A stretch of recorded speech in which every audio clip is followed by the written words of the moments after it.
स्वास्थ्य के लिए अनुचित है।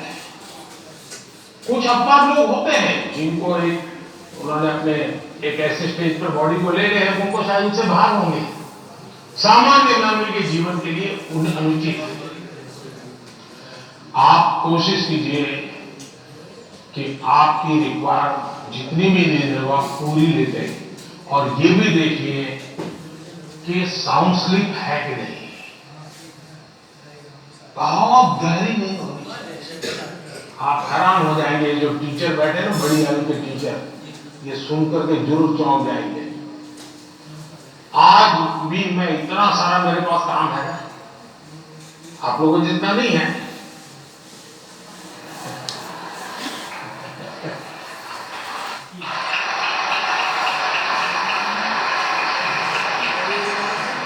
लेकिन 365 दिन कोई अपवाद नहीं।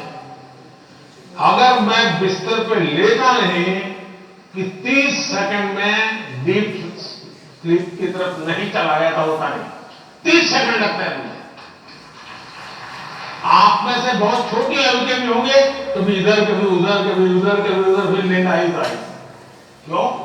मेरा बाकी जो जागृत अवस्था का समय है उसमें बहुत जागृत रहता हूं।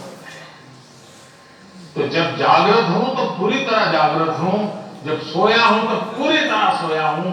और वो बैलेंस, जो बड़ी आयु के लोग हो परेशान होते होंगे, हाँ यार हमें तो नींद ही नहीं आती, आधा घंटा ऐसे ही करवट बदलते रहते हैं, और ये आप अचीव कर सकते हैं।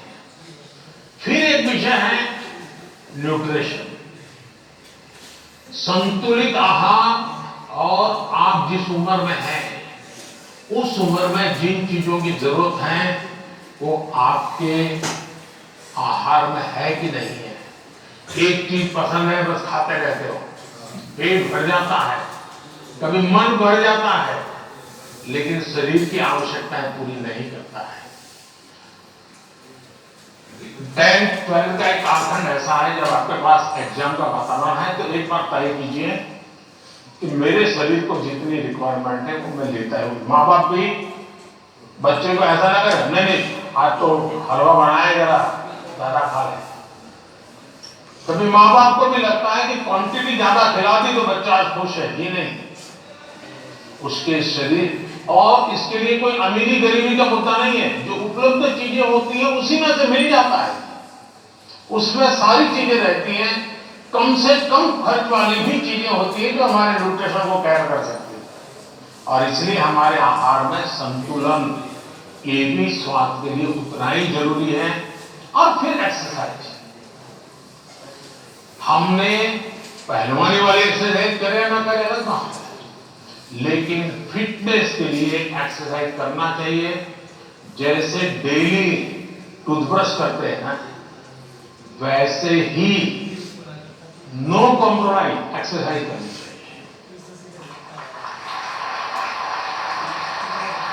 मैंने कुछ बच्चे ऐसे देखे हैं, वो छत पे चले जाते हैं, किताब लेके चलते हैं और पढ़ते रहते हैं, दोनों काम कर लेते हैं। कुछ गलत नहीं है, वो पढ़ता भी है और अपना धूप के अंदर चल भी लेता है, एक्सरसाइज भी हो जाती है। कोई ना कोई ऐसा रास्ता निकालना चाहिए जिसमें आपकी फिजिकल एक्टिविटी होती रहती है। 5 minute 10 minute dedicated physical activity करनी ही चाहिए। ज्यादा कर सकते तो अच्छी बात है। अगर इन चीजों को सहज रूप से आप लाएंगे, एग्जाम के तनाव के बीच सब कुछ इधर करेंगे वो नहीं करेंगे तो नहीं चलेगा। संतुलित करिए, आपको बहुत फायदा होगा। धन्यवाद। आपने एग्जाम वॉरियर में भी हमें यही संदेश दिया है, जितना खेलोगे उतना खिलोगे। Thank you PM sir. Rabindranath Tagore Vande Mataram की अमर भूमि, समृद्ध कला कौशल से भरपूर राज्य बंगाल के नॉर्थ 24 परगना से केंद्रीय विद्यालय की छात्रा मधुमिता मल्लिक हमसे वर्चुअल माध्यम से प्रश्न पूछना चाहती है। मधुमिता, कृपया अपना प्रश्न पूछिए। माननीय प्रधानमंत्री महोदय, नमस्कार। मेरा नाम मधुमिता मल्लिक है। मैं पीएम श्री केंद्रीय विद्यालय बैरकपुर थलसेना कोलकाता संभाग की 11वीं विज्ञान की छात्रा हूँ। मेरा आपसे यह प्रश्न है, आप उन छात्रों को क्या सलाह देना चाहेंगे जो अपने करियर के बारे में अनिश्चित है या किसी विशेष करियर या पेशे को चुनने के बारे में दबाव महसूस करते हैं? कृपया इस विषय पर मुझे मार्गदर्शन करें। धन्यवाद महोदय। धन्यवाद मधुमिता। पीएम सर, भगवान कृष्ण की उपदेश भूमि, वीर बहादुर खिलाड़ियों के प्रदेश हरियाणा पानीपत के द मिलेनियम स्कूल की छात्रा अदिति तनवर ऑनलाइन माध्यम से जुड़ी हुई है और आपसे मार्गदर्शन चाहती है। अदिति, कृपया अपना प्रश्न पूछिए। माननीय प्रधानमंत्री जी, नमस्कार। मेरा नाम अदिति तन्वर है और मैं the millennium school Panipat Haryana की कक्षा 11वीं की छात्रा हूँ। मेरा आपसे प्रश्न यह है कि मैंने ह्यूमैनिटीज को अपने विषय के रूप में चुना है और लोग रोज मुझ पर ताने कसते हैं। मुझे यह विषय पसंद है, इसलिए मैंने इसे चुना है, पर कभी कभी तानों को संभालना मुश्किल हो जाता है। इन्हें कैसे संभाले और कैसे नजरअंदाज करें, मैं इसमें आपसे मार्गदर्शन चाहती हूँ। धन्यवाद श्रीमान, नमस्कार। स्वयं उलझन में है, समझे नहीं लगता है।